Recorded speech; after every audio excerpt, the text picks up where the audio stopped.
Hi guys, welcome back to you all. Can you remember the last video we talked about in general risk? Now in this video our focus is going to be risk management process. So when it comes to risk management process, actually there are three elements of risk management process: risk assessment, risk mitigation and risk evaluation. So this video our main focus is about risk assessment. Okay, what is risk assessment? Why do we want to do it? The main reason of doing risk assessment is to identify area of having risk.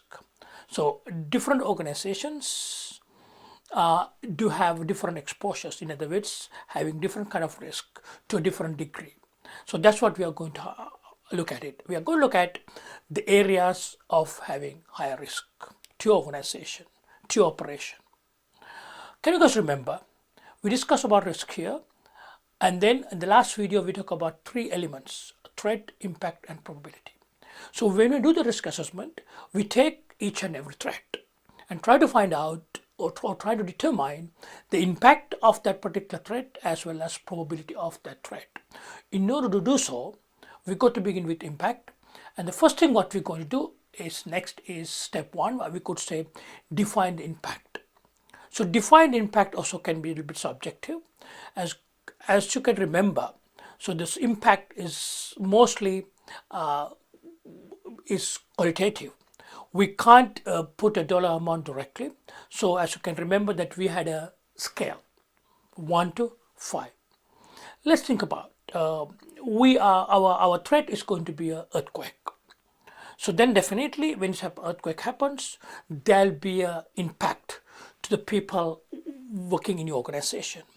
Let's have a look at the number one, negligible. We can see people. Number one, we call it's a very minor, we call it negligible injury. And if you look at number two, minor, people, it's a minor injury, but still your employees could continue working. There was no absence of, or maybe applying for medical leaves. They could maybe do some first aid, but they still could continue. If you look at moderate for the people again, we can see that major injury, health effects. That means there are some work absence. That means your employees is going to apply leave, and then they are going to be absent for some time. And then we look at serious. For example, again, people. So maybe one person has single fatality, or maybe permanent total disability.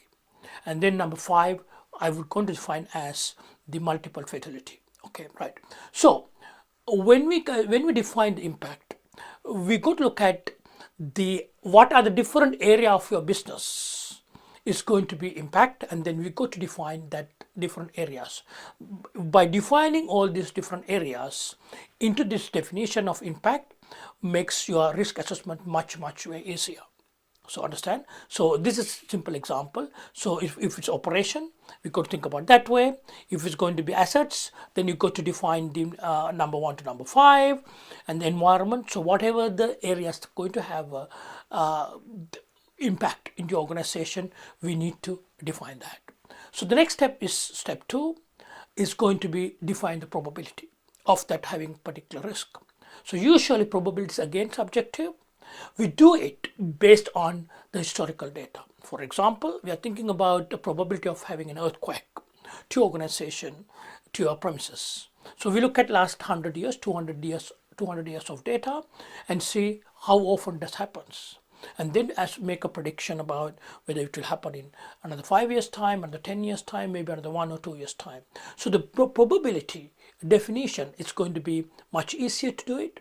The definition I give you guys in this particular slide can be used to most of the organization, to any of your companies. That's possible. So now what we have done was we define the impact, we define the probability. Next is take each and every threat, and then we create what we call this table. We call this table as risk matrix, and see, like, depending on where that a particular threat is going to lie, and then we create this we call risk matrix. We look at the risk matrix, that you can see that there are 3 zones: the green zone, yellow zone, and the red zone. The green zone, we call it having areas of having low risk.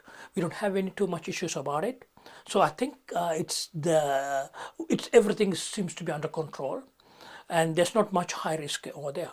If it's yellow, we call it medium, 7 to 14, and risk is moderate, but or in other words, we call medium. But still, I think that's not a big issue to your organization. But when it goes to high risk, definitely we need urgent attention. It's very, very serious issues now, and then continuing your those operation under this high risk area seems to be a big threat to the organization. So we need to have urgent attention. We have to think about ways of reducing this risk. So the ways of reducing this risk is we call it risk control, and then we have to come up with different control measures to reduce those risks. All right. Hi guys, let's talk about an example. You have your online server where that your organized employee is going to access to the server to continue your business. And in this online server has some critical information to you, some confidential information to your organization. So now we have to make some measures, in other words, controls, to reduce the risk that people will access it and probably cyber hacking to the online server and try to steal the data from your server. So now that's a threat. So what is next is once we look at the threat, then we have to think about the other two elements of the risk, which is the impact and the probability. Okay, now it's time for you guys to think about what would be the impact to your organization if any case that cyber hacking happened to your organization, and what will be the probability to your organization.